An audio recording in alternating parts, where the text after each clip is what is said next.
বর্ষাকালে এই রোদ হয়তো এই বৃষ্টি, তবে ঘুম থেকে উঠে এই মিষ্টি ঝলমলে রোদ দেখতে কিন্তু খুবই ভালো লাগে। প্রতিদিনের মতোই আজকে সকালটাও শুরু হয়েছে রান্না বান্না কাটাকুটি এগুলো দিয়ে। আমাদের মেয়েদের প্রধান কাজই তো এইটা। এখন তো যখন তখন বৃষ্টি শুরু হয়ে যায়, তবে আজকে সকালে দেখছি বেশ ভালোই রোদ উঠেছে।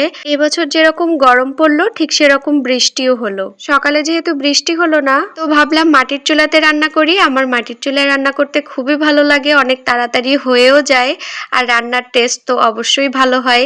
তবে একটাই সমস্যা, সেটা হচ্ছে সবকিছু কেটে বেটে গুছিয়ে তারপরে বসতে হয়। আজকে মুরগির মাংস রান্না করব আর টমেটো দিয়ে একটা টক রান্না করব। আজকে একটা মুরগির 6টা পা, মানে কিছু পা কলিজা এগুলা জমা হয়ে গিয়েছিল, তো ভাবলাম এগুলোর সাথে দিয়ে দেই, খাওয়া হয়ে যাবে। আর এখানে টমেটোগুলোতে লবণ আর হলুদ দিয়ে সিদ্ধ করে নিব। তারপরে হচ্ছে যেভাবে টক রান্না করে সেইভাবেই করব, সরিষা বাগার দিয়ে।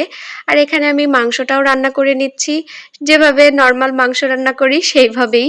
আর আমি তো আগেই বললাম মাটির চুলায় রান্না অনেক তাড়াতাড়ি হয়ে যায়, মানে কাটতে বাটতে গুছাতে যতটুকু সময়, রান্না করতে মোটেও সময় লাগে না। তো পেঁয়াজের পরেই আমি শুকনা মশলাগুলো দিয়ে ফেলেছিলাম। এখানে যে আদা রসুন জিরা দেইনি, আমার এটা মনেই ছিল না। তারপরে আবার সেগুলোও দিয়ে দিলাম। এবার মশলাটাকে খুব সুন্দর করে কষিয়ে নিব। এদিকে আমার টমেটো সিদ্ধ হয়ে গিয়েছে, পরিমাণ মতো পানি দিয়ে নিচ্ছি। এবার বলক উঠলে তারপরে সরিষা দিয়ে বাগার দিব। আর এইদিকে মশলাটাও আমার কষানো হয়ে গিয়েছে, এবার আমি মাংসটাকেও দিয়ে দিচ্ছি। যেহেতু কলিজা ছিল, তো কলিজাগুলো আমি আগেই আলাদা করে নিয়েছিলাম, না হলে এই যে বেশি নাড়ানাড়ি করলে মানে কালারটা কেমন একটা হয়ে যায়, কালো কালো মতন, তরকারির কালারটা সুন্দর আসে না। আর কলিজা হতে তো বেশি সময় লাগে না, এগুলো যখন সুন্দর করে কষানো হয়ে যাবে তখন কলিজাগুলো দিলেই হবে। বেশিরভাগ সময় আলুটাও ভেজে দেই, আজকে আর ভেজে দিলাম না, কষানোর সময় দিয়ে দিয়েছি। এবার আর কি সুন্দর করে কষিয়ে নিব। তারপরে হচ্ছে পরিমাণ মতো ঝোলের পানি দিয়ে দিব। আর মশলা তো প্রায় সব দিয়েই দিয়েছি, নামানোর আগে একটু গরম মশলা আর ভাজা জিরার গুঁড়া দিয়ে নামিয়ে ফেলবো। মানে বাঙালি তো মশলা কম দিলে আর মানে মনের দিক থেকে শান্তি লাগে না, মনে হয় যেন একদম ভরে ভরে মশলা দিতে পারলেই মনে হয় শান্তি। তেল মশলা কম খাওয়া শরীরের জন্য খুবই উপকারী, সবই জানি বুঝি, কিন্তু রান্না করার সময় আর কম দিতে পারি না, সেই বেশিই হয়ে যায়। আজকে যেহেতু বেশি রান্না বান্না ছিল না, আমার বড় জোর হয়তো 30 মিনিটের মতো সময় লেগেছে।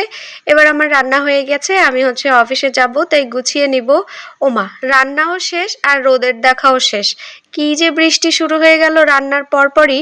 বসে থাকতে থাকতে থাকতে থাকতে শেষে তো আর অফিসে না গেলেই না। যেই একটু কমলো তারপরে হচ্ছে আব্বুর সাথে বেরিয়ে পড়লাম। তাও আমাদের এখানকার যে বাজার, সেই বাজারে গিয়ে আবার আটকে ছিলাম অনেকক্ষণ বসে থাকতে থাকতে। তারপরে হচ্ছে আবার মানে যেতে পেরেছি শেষ পর্যন্ত। এই বৃষ্টির জন্য এক মহা ঝামেলা। আর আমি যেহেতু আব্বুর সাথে স্কুটিতে করে যাই, বৃষ্টি হলে তো আর কোনো উপায় নেই, থামতেই হয়। ভ্যানে গেলে হয়তো একটু সুবিধা পাওয়া যেত।